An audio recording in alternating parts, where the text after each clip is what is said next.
Hello again. In today's video we will be looking at the Robur safe deposit lock. Obviously it looks like it's a Swedish lock, and you may recognize this bitting on the sidebar, and soon I will tell you why. This lock is basically a miniature ASA Twin 6K with a couple of differences. So let's go through them. Let's see what we have inside. We have basically normal key pins, nothing too interesting about them. Looking at the drivers, we have standards in slots 1 and 5 and some familiar looking pins in 2, 3 and 4, and indeed these are gin bottle spools. So 3 gin bottle spools out of 5 main pins, and where there are gin bottle spools there has to be countermilling. But there is something weird about this lock and the placement of the milling. As you can see, all of the chambers except for 3 are milled. Now I've been told that it's the same in ASA 6K. Chamber 3 is supposedly not milled. I have not picked a particular twin 6K with gin bottle spools, but I guess that's very similar then. But despite there's countermilling in 4 out of 5 of these chambers, we only have 3 gin bottle spools. That's first thing that is off. And the other thing is that we have a gin bottle spool in slot 3, so this one is not countermilled. So basically this pin acts like just like a deep spool. That's all there is to it. You can force it easily.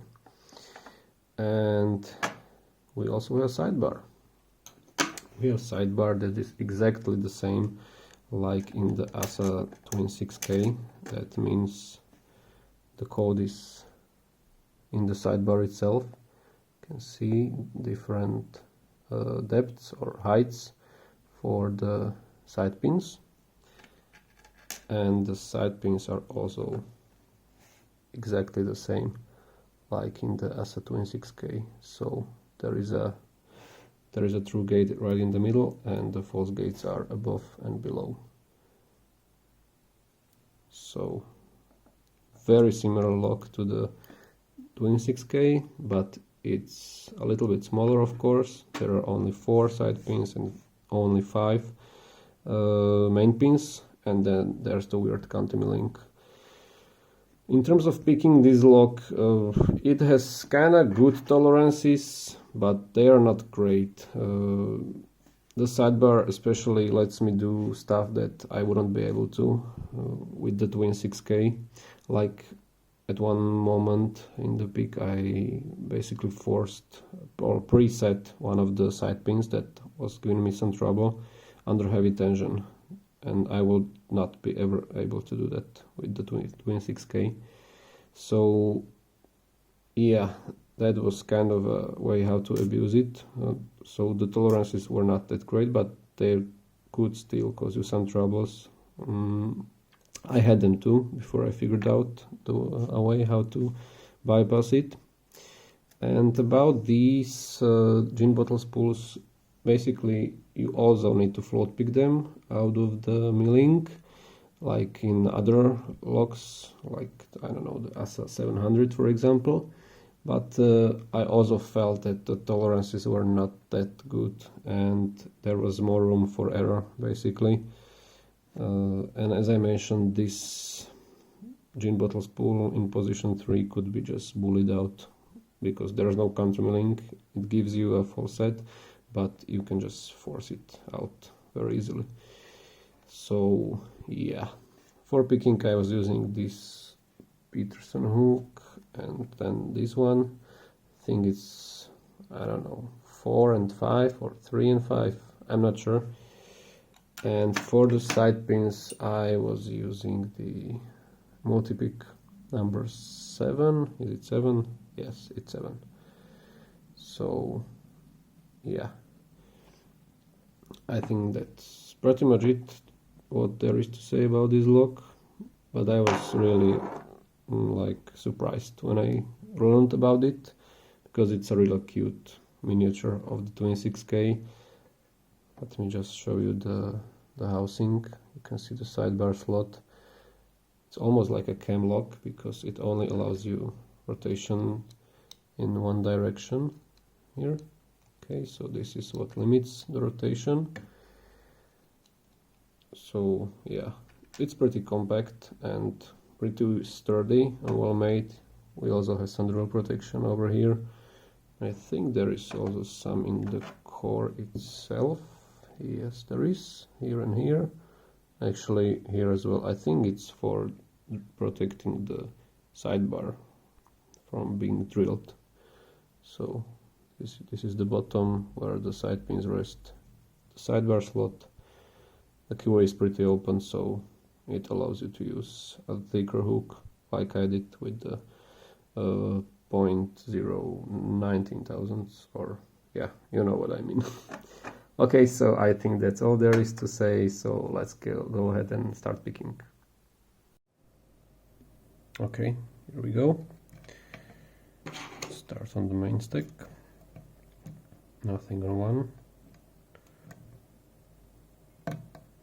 Click out of 2. Nothing on 3. Something out of 4. Something out of 5. 1. I'll click there. And 3. Click there.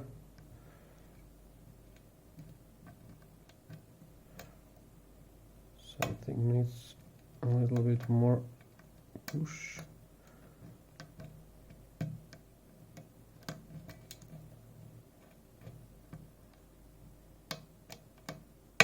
Okay, it was 2. A little bit of a false set. So let's move to the sidebar. 4. 1 click, still binding. Second click, feels good. 3. 1 click there. I'm gonna leave him alone for now and try to force 2 under heavy tension. Okay. Second click out of 3. 2 dropped a little, so I pushed him back. Now 1 click, 2 clicks, touch 2 and more co-rotation. Now let's see if there are some pins stuck in the milling. Definitely number 2, so let's try to set him out of there.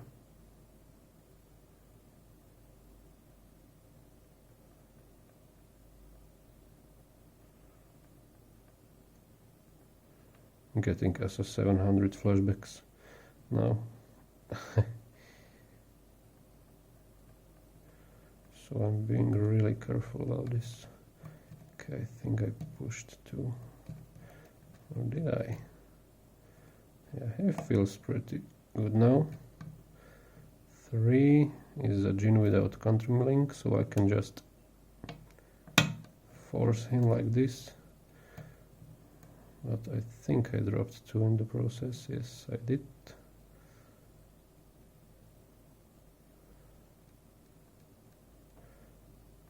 So let's set him again.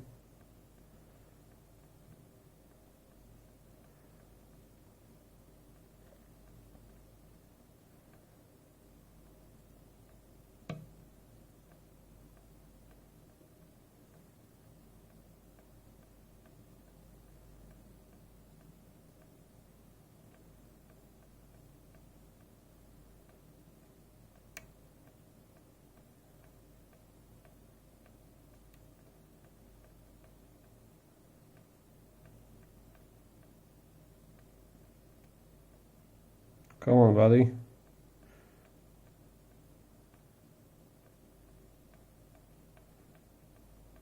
Don't brush this, of course.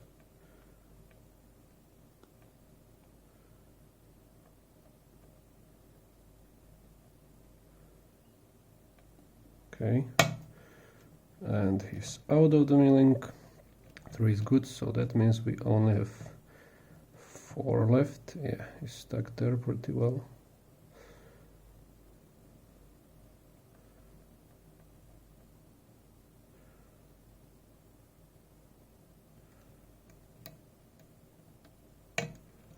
And we get an open. All right, sweet. So let's cut him and see what's inside. Sorry for the wiggle, still getting used to the new setup.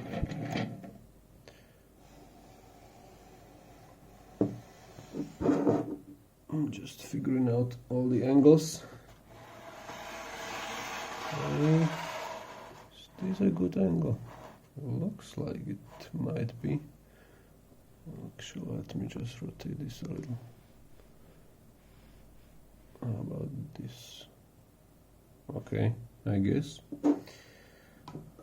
Alright, so let's unscrew this.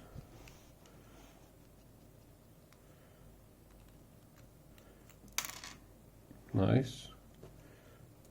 Screw got magnetized. As you can see, there are some System M rotors.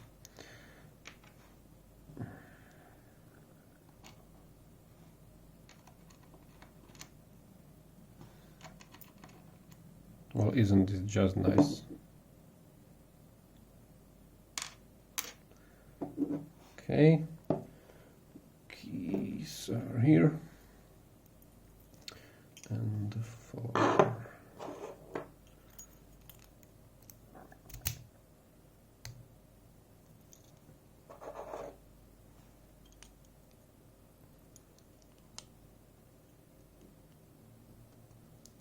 And out you go.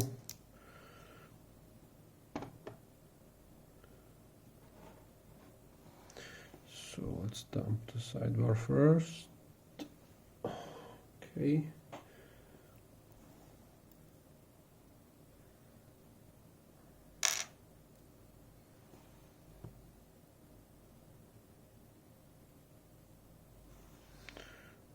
Springs.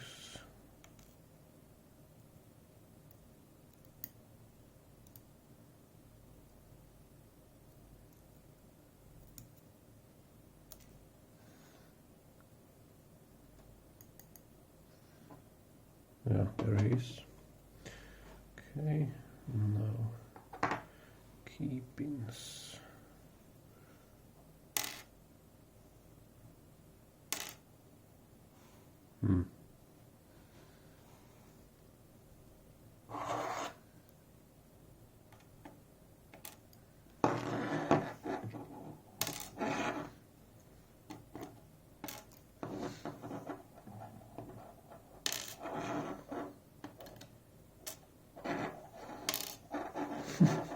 Four out of 5 misses.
there it is.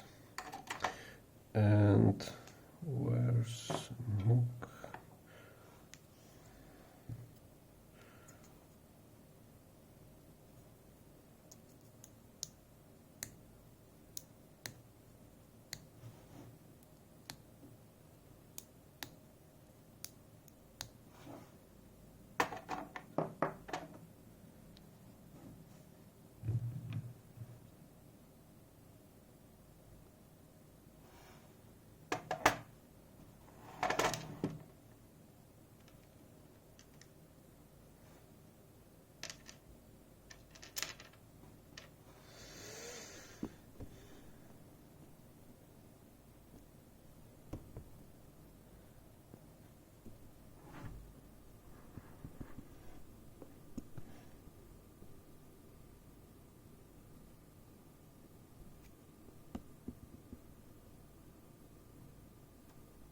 Alright, so I think that's pretty much it. And while I'm trying to unscramble these magnets, I bid you adieu and see you next time. How to stop this? Okay, bye.